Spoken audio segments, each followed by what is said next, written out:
When 15 doctors couldn't find it, a janitor's son listened and saved the billionaire. The billionaire hit the ER like a thunderhead that learned to wear a tux. Sirens cut off at the curb, rain hissing on the bay as two paramedics shouldered through St. Aurora General's sliding doors with a gurney and a problem no one could name. Monitors woke up angry. Lines ran from arm to pump to beeping to breath to prayer.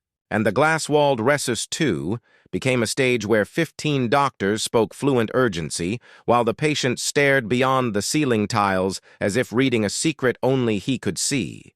"Mr. Harrow, can you hear me?" A neurologist asked, penlight darting, pupils flinching, left hand twitching in a tremor that didn't respect credentials. CT clean, MRI, annoyingly unhelpful.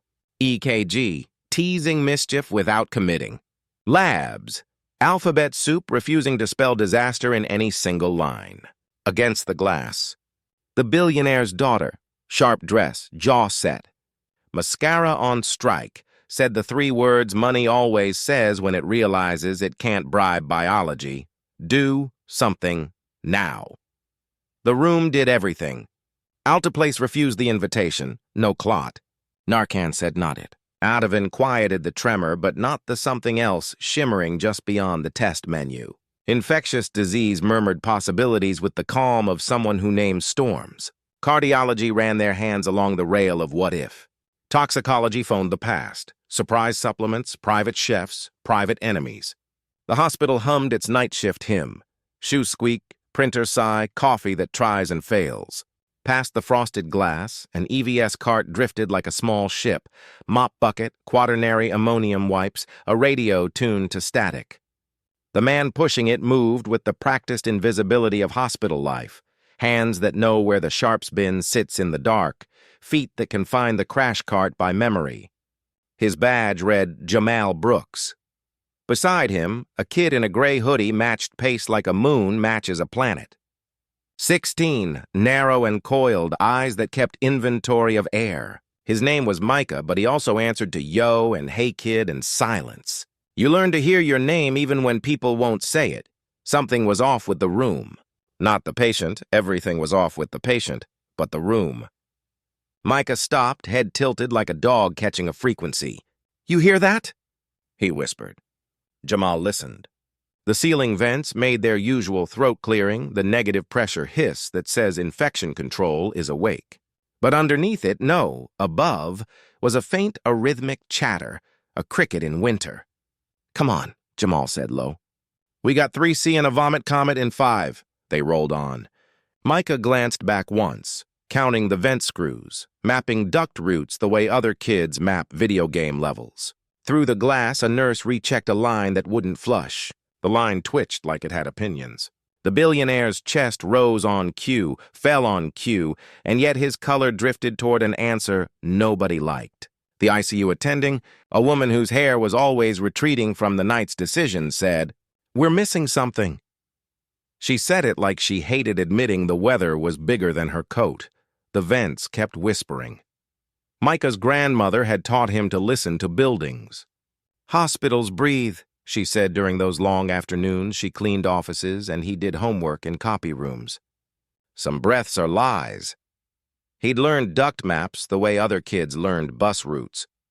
He knew where the pediatric floor's purple lizards stickered the sheet metal, where the OR wing's vents scolded when somebody propped open a sterile door, and how Resus 2's air turned strange on nights the city sent the wrong kind of broken.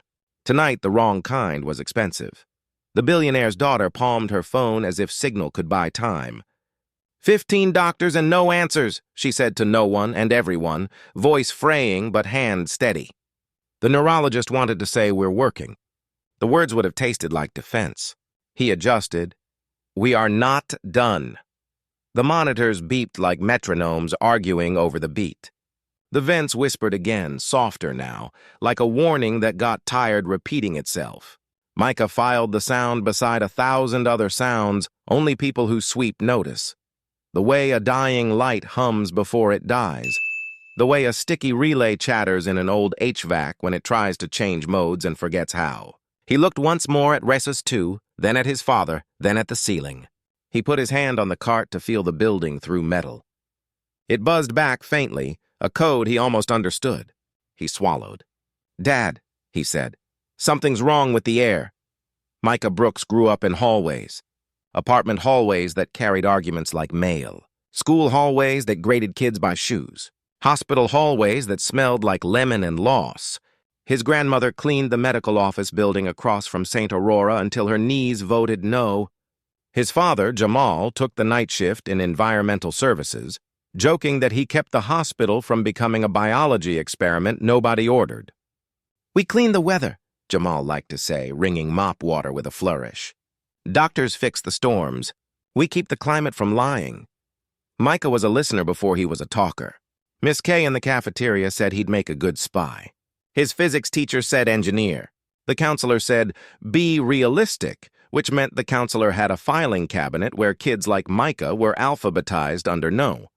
Micah categorized sounds. The hum of transformers, 60 hertz, lullaby. The whir of OR air handlers, clean, brittle. The sigh of a vacuum breaker finally giving up. Call facilities. He could tell when the negative pressure flipped in an isolation room by the way the door pulled his sleeve. He could tell when an IV pump was about to alarm by its anxious pre-beep stutter. He learned the map of St. Aurora like the back of his hand, except he also learned the backs of hands. How rarely they were extended to him unless there was trash to take. The hospital taught him race like a curriculum. Nurses who slid trays toward his father without eye contact. Residents who practiced patience on VIP families and impatience on women from the shelter clinic.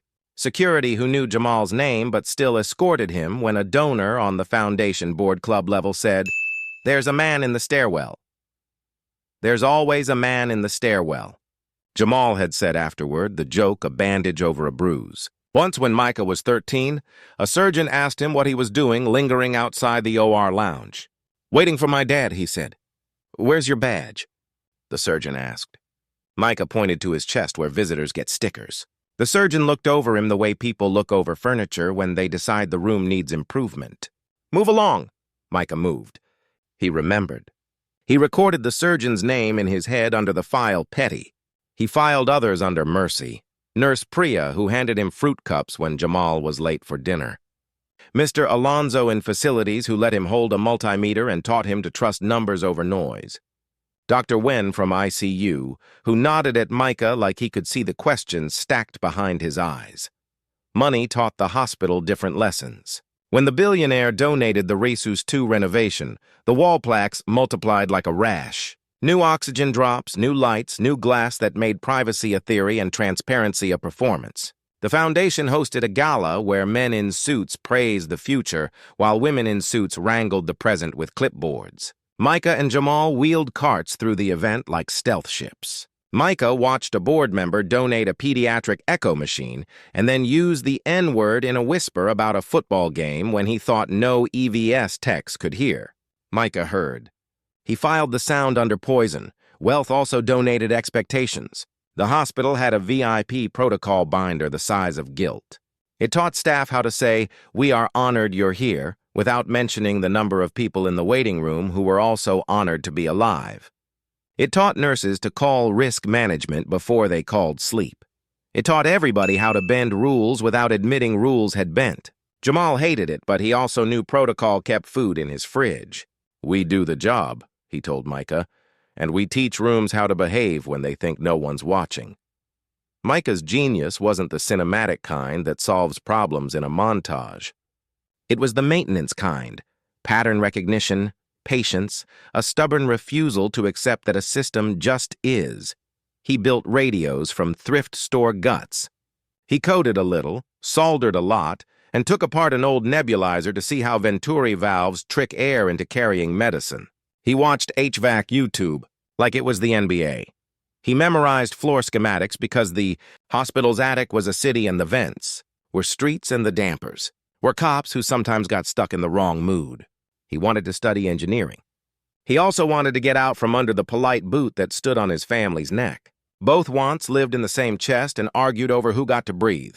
On the night Mr. Harrow rolled in, Micah and Jamal had already done 3 spill calls and 1 mystery odor.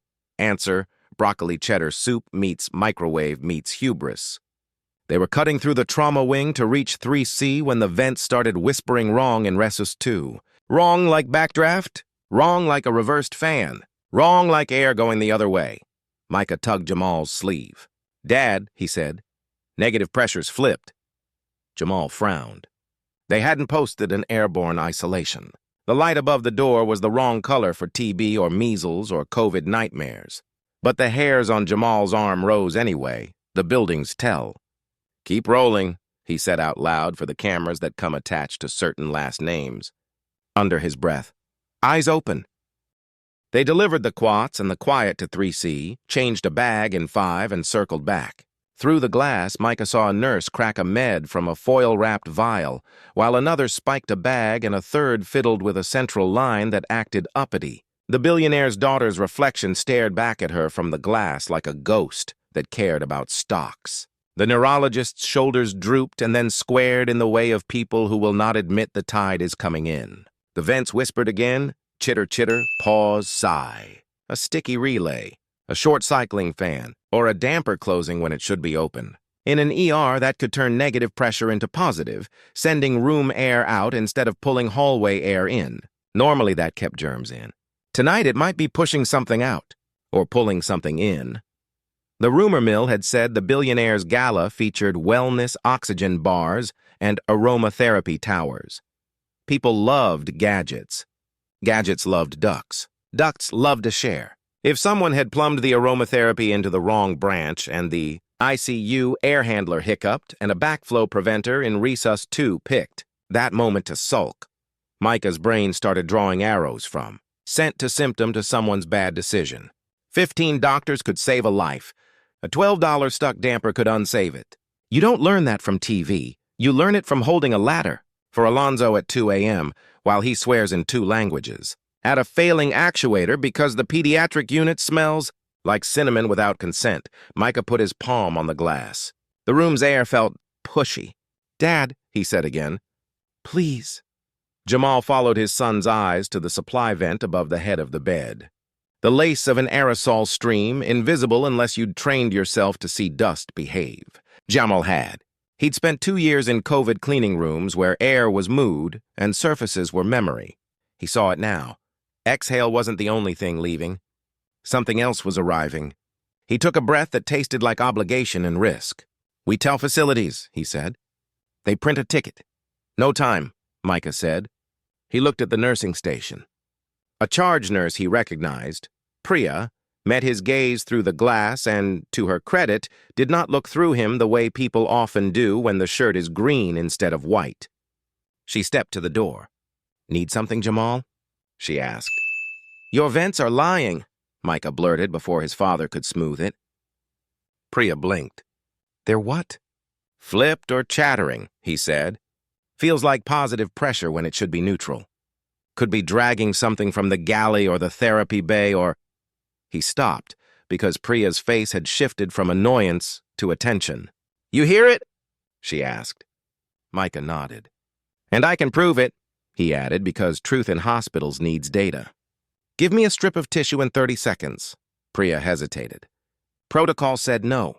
Her gut, which had kept more people alive than the algorithm, said try. She tore a strip from a glove box tissue and handed it to him. "Theo will kill me," she muttered, and then realized Theo wasn't in this story. "Go," she said. Micah held the tissue up to the supply vent grill. It should have lain down on the metal, a kiss to the fan's inhale. It fluttered outward instead, ever so slightly, like a shy flag in a liar's breeze. Priya's eyebrows climbed. "Huh." She tapped the door seal. A whisper of air kissed her wrist from inside out. "Huh," she said again, the nurse's huh that precedes an order. She turned to the unit clerk. "Call facilities priority."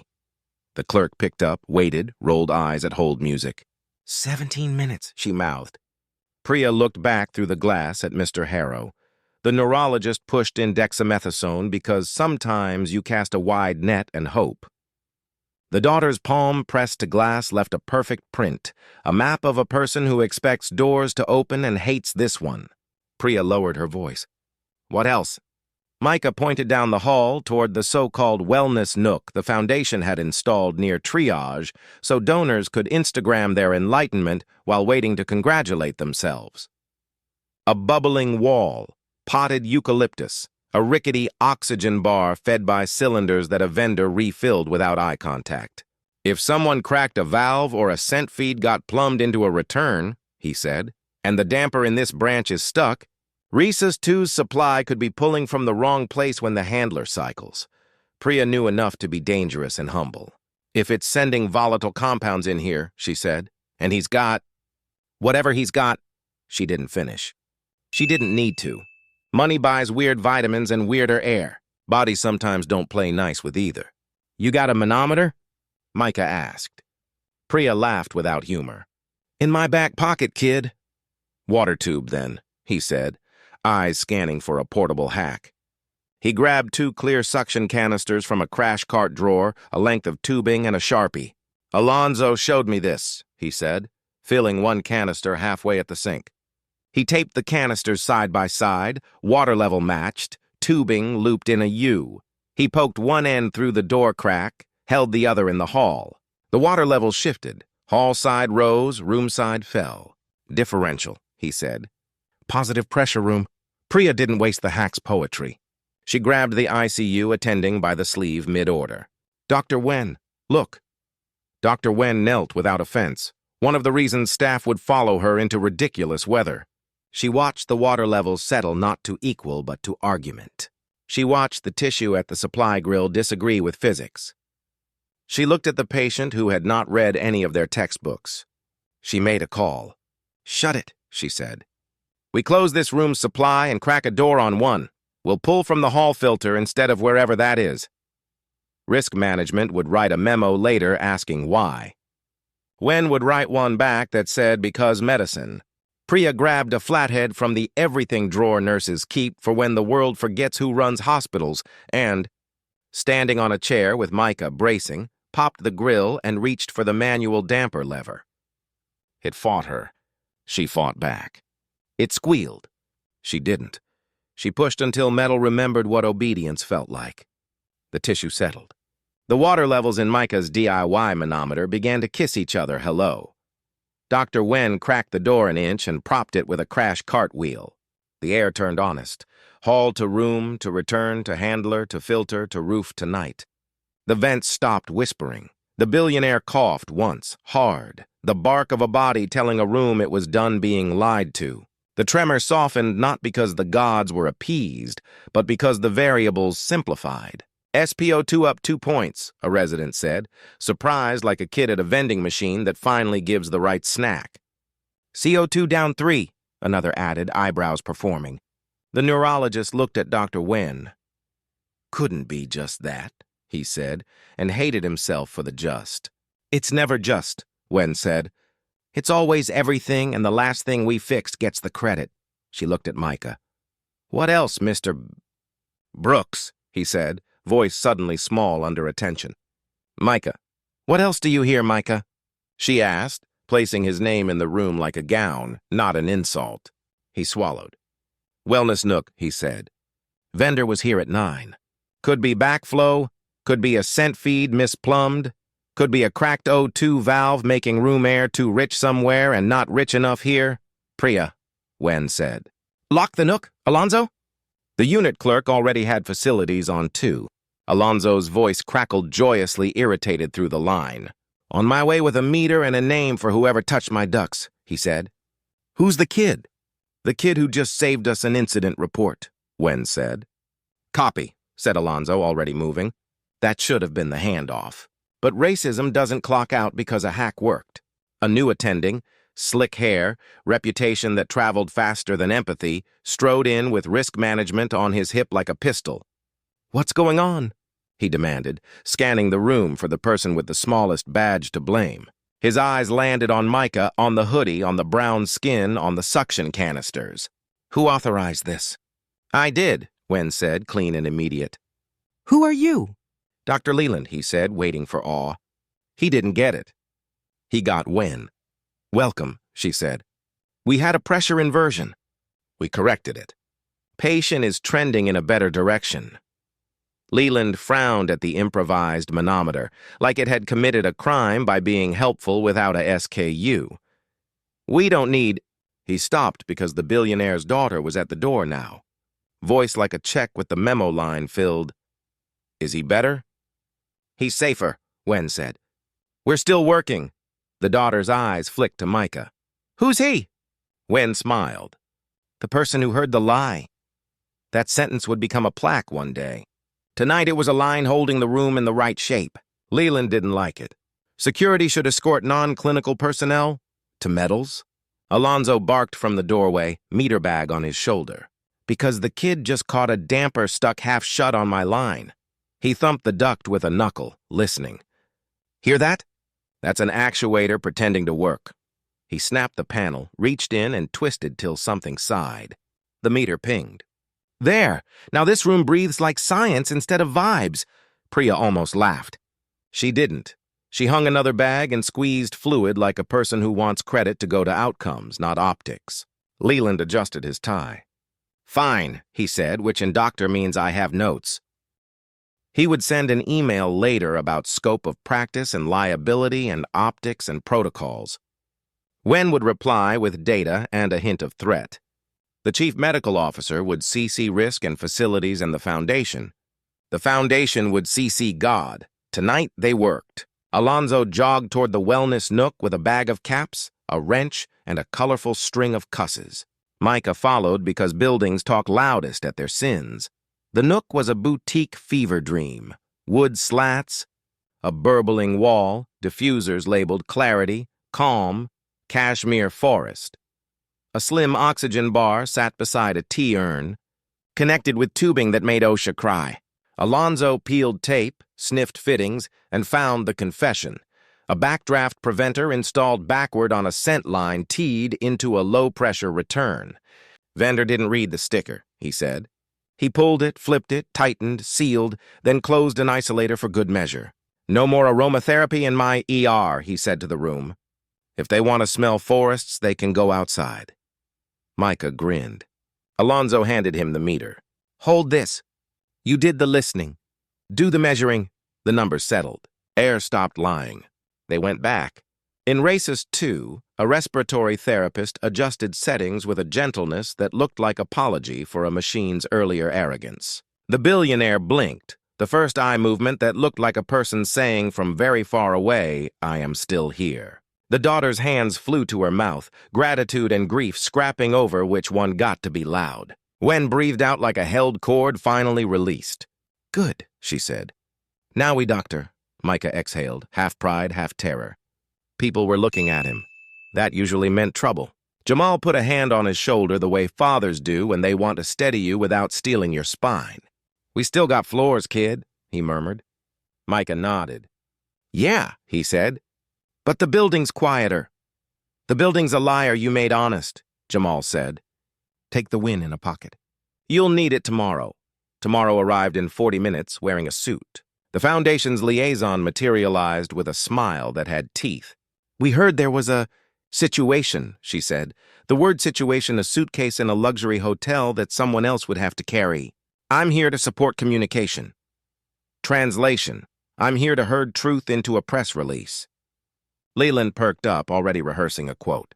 Wen ignored the theater. We had a mechanical fault, she said. Corrected by facilities. Patient stabilizing. The liaison's eyes landed on the suction canister manometer still taped to the counter, and then on Micah. Something tight moved behind her smile. And this young man? He heard it first, Wen said. He made a tool. He helped. The liaison's nod was almost a bow, except it stopped before humility. Wonderful, she said. Let's keep names internal for now. Optics. That was the moment racism tried its old trick. Turn the person into a problem and the problem into a process. Jamal stiffened. Micah started to nod because years of hallway life had trained him to shrink. Wen didn't. No, she said softly. We keep credit honest. Environmental heard it. Facilities fixed it. ICU authorized it. If we need a quote, we say the room was wrong and people who know rooms made it right. The liaison blinked. People who know rooms wasn't a category she kept in her deck. Leland interjected. Let's not elevate. Wen turned, polite as a scalpel. Doctor, if you finish that sentence, I will elevate your blood pressure. Leland's mouth closed. He took a breath like a man who'd discovered a new muscle called restraint. At the glass, the daughter watched the not argue. She stepped in. Who saved my father? She asked. The room froze in the way rooms do when money interrogates, because everyone wants the sentence that will read well later. Wen refused to rehearse. She pointed. He started it, she said of Micah. He validated it, she said of Alonzo, who had jogged back, sweating dignity. We sanctioned it, she said, owning the risk. The daughter looked at Micah. Thank you, she said, not with a checkbook. With a hand extended fully, palm warm, eyes level. Micah looked at her hand like it might be a trick. Then he took it. You're welcome, he said, like a person, not an employee. Behind them, the monitors behaved better. The trembling downshifted from panic to complaint. The billionaire's color drifted toward a shade human beings trust. Toxicology's page lit up a second later. Trace volatile compounds in serum, terpenes and solvents consistent with concentrated diffusers. Not lethal, not alone, but in an enclosed space with the wrong pressure and a jittery heart. Perfect storm. And the tremor? The daughter asked. Parkinsonism from a med interaction plus panic, Wen said. We're addressing both. The daughter nodded, eyes sharp. Fire the vendor, she said to no one in particular. Alonzo saluted. On it. He wasn't kidding. Meanwhile, risk management arrived, clipboard like a shield. We'll need statements, they said, and Wen said, we will give them. Security drifted closer, curious but not predatory for once because leadership had named the kid hero. Uniforms follow tone. Leland murmured about liability into his pocket. His pocket didn't care. Wen sent the billion-dollar daughter to a consult room with tea and a social worker who wore competence like a cardigan. She sent Leland to call cardiology politely. She sent toxicology samples. She sent Priya to drink water. She sent Jamal and Micah to breathe for 5 minutes in the supply closet because adrenaline makes heroes shake, and that's fine, but not in the hall. In the supply closet, surrounded by gauze and dignity, Jamal leaned his head against a shelf and laughed once, a single bark. Lord, he said, you chose a night. Micah exhaled, hands finally shaking now that the building wasn't. I just listened, he said. You listened like a man, Jamal said. Not like someone hoping to be excused. Back in Races 2, the billionaire opened his eyes properly. Pupils found the room. The daughter, summoned, took his hand. Hi, Daddy, she said, and her voice fell 12 years and rose 3 inches at the same time. You scared me, he blinked in apology. A nurse adjusted a line. Wen said, we're not done? It sounded like mercy and math. The confrontation wasn't over. Systems always try one last hold. The liaison returned with a draft email. Our elite team of physicians, it began, swiftly corrected a rare mechanical fault. Wen crossed out elite and wrote team. She added environmental services and facilities by name. The liaison winced. Donors. We'll be fine, Wen said. Or they won't. We'll still tell the truth. She handed the email back. Send it.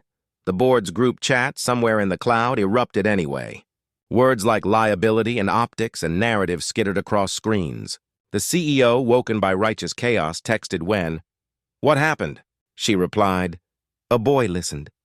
We followed. The CEO wrote back. Good. He wasn't always that smart. Tonight he was. Micah, summoned to risk for a statement, told the story simply, whispering vent, tissue flag, water manometer, damper, nook. Risk wrote it down as if transcribing a strange, useful poem. We'll add you to the incident review, they said. Micah nodded like he'd been invited to a table where kids like him rarely sit. He didn't smile until Alonzo elbowed him and whispered, Wear a collared shirt so they don't mistake your brain for your hoodie. Micah went to the cafeteria for a soda with his father. 2 OR nurses high-fived him by the frosted flakes. The security guard who once followed Jamal for 3 floors for existing said, Good ear, kid. Racism doesn't evaporate in one night. But the room, for once, had the decency to applaud the right person. They drank their sodas sitting on a stack of boxes like kings of a very small, very fluorescent kingdom. Morning came the way hospital mornings do. Shift change, latte parade, day attending with fresh tie. Night crew walking like ghosts, proud of what they built in the dark. Mr. Harrow stabilized. BP patient. O2 happy at a number that sounded less like an ultimatum and more like a compromise. Tremor tamed with medication that knew its job. Toxicology wrote a prim report. Facilities wrote a profane one. Risk stapled them together and called it multidisciplinary. The Foundation updated the press release, still too shiny but truer. The wellness nook got red-tagged, shrink-wrapped, and by noon, dismantled. The vendor tried to argue. Legal preferred not to be sued by the richest daughter in the county. The vendor folded. A memo went out. No fragrance diffusers in clinical zones. No oxygen bars anywhere. No exceptions. Facilities swapped the chattering actuator and audited dampers hospital-wide, cursing every backwards arrow sticker they found. Alonzo added a training video called Don't Be That Vendor, with Micah holding the water manometer, demonstration crisp. It would become onboarding canon. Micah got asked to speak at the incident review. Jamal ironed a shirt that had been waiting in a dry cleaning bag for a wedding that hadn't come yet. Nurse Priya saved him a seat. Dr. Wen opened the meeting with, "We're here to learn, not to blame." She meant it. Micah walked the committee through the noise. He didn't perform. He didn't shrink. He showed them the tissue flutter on a phone video Priya had captured. He showed them the water levels. He drew arrows on a whiteboard from Nook to return to Handler to supply to Room to Billionaire to Almost. Leland cleared his throat only once. The CEO asked a question that proved he'd watched the video with his eyes. "What do we need to change so we hear it without a Micah?" he said. Micah answered without drama. "Meters in line," he said. Alarms when pressure in recess flips beyond tolerance. No plumbed scent near returns. A number to call that answers fast. Facilities nodded. They were already on it. Wen added, "And a culture that believes people who push mops can save you." Risk flinched at the word save. Then nodded, quietly, because the alternative was lying. 3 weeks later, St. Aurora introduced the Brooks check, a pre-shift ventilation test on critical rooms. Tissue at grill, gauge glance, listen. It took 30 seconds. It saved hours of theory. They named it that because Wen insisted and because the daughter sent a note that said, "Heard by Micah Brooks, and Rich People's Stationery still moves committees." The memo included a line from Wen, "Hospitals breathe. Make sure they're telling the truth." It hung in break rooms beside comic strips and pizza coupons. Mr. Harrow recovered enough to remember jokes. He asked who the air whisperer was. Wen brought Micah by at an hour that wouldn't get him in trouble with school. The billionaire looked smaller without the crisis theater, just a man who'd been taken apart and put back in a slightly more honest order. "Thank you," he said, this time with a voice that wouldn't read as press release. Micah said, "You're welcome." Again, like a person who isn't auditioning. The daughter hugged him. Jamal stood at the door, jaw tight with a pride he tried to play cool. He failed. It was fine. The hospital didn't become Eden. A week later, a woman waited 8 hours for a bed. A month later, a security guard had to be retrained for the way he asked a mother for ID. Racism didn't apologize. It rarely does. But the place had a new reflex. When a room felt wrong, people checked the air and their assumptions. It wasn't revolution. It was maintenance. It matters. Micah got a part-time gig with facilities, teen intern with a badge that opened roof doors. He ran with Alonzo on damper audits and learned to love spreadsheets because they are stories that pay rent. He applied to engineering programs. The counselor, hearing about the incident review, updated his file from no to maybe.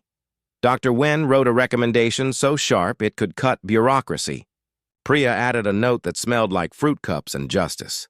The foundation, after flailing, started a scholarship for non-traditional clinical contributors. Micah rolled his eyes at the title. Jamal put the letter on the fridge anyway. On the night of the award, Micah wore the ironed shirt again. The CEO told a story about ductwork. The donor who'd used the N-word at the gala avoided eye contact with Jamal. That was its own award. Wen raised a glass of hospital water to outcomes. Priya cried politely. By summer, the Brooks check had quietly exported itself to 2 other hospitals via group text and gossip. An ICU nurse in another county taped tissue to a grill, caught a lie, and saved a night without cameras. She sent Micah a selfie with the tissue, flipping the bird at a damper. He laughed loud enough for Jamal to ask what's funny. Maintenance is contagious, Micah said. He meant the good kind. Micah visited his grandmother's grave with a printout of the memo. He read the line aloud. Hospitals breathe. Make sure they're telling the truth. He left the paper tucked under a small rock the way people leave offerings to saints. You were right, he said to the ground and the sky. The building lies. We made it honest. A breeze moved the leaves. He decided it was approval. He allowed himself that superstition. In St. Aurora's attic, a new actuator hummed the right hum. In Ressus 2, the glass got cleaned, the bed remade, the plaque discreetly placed near the head wall. Brooks, check performed, date, time, initials. Beneath, in tiny type, because someone listened. If you'd been Micah outside that glass, would you have swallowed the sound or asked the room to listen? If you lead a team, who on your night shift hears truths your dashboards miss, and how will you put their names in the memo, not the footnotes? When your systems fail, will you fix the story or fix the damper? If this story moved you, share it with one person who writes procedures. Then go test a Brooks check in your world. Ask what breath is lying, who hears it first, and how fast you can make the air tell the truth.